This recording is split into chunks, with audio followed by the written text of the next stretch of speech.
yon. Alam mo, yung ganda na unang tingin pa lang, fresh at malinis sa mata. Ganun siya. Makinis yung balat, cute yung ilong. Tapos, ang lambing ng mata, kaya naman hindi nakakasawa tignan ng face niya. Yung tipong simple lang yung itsura pero ang lakas grabe ang ganda niya.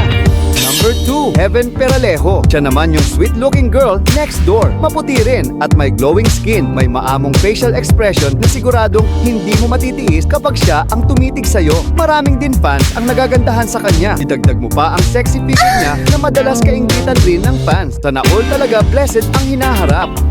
Number 1, Jessie Mendiola. Kung usapang angelic face, ito talaga yung malinis at mabango lagi tignan. Yung tipong kahit may anak na, mukha pa ring bata at hindi tumatanda. Pansin mo rin sa face niyang maaliwalas. Kahit walang makeup, maganda pa rin. Ito yata habang tumatagal. Paganda ng paganda, grabing aura yan, effortless beauty. Sinong pinaka-angelic sa kanila? Comment mo sa baba.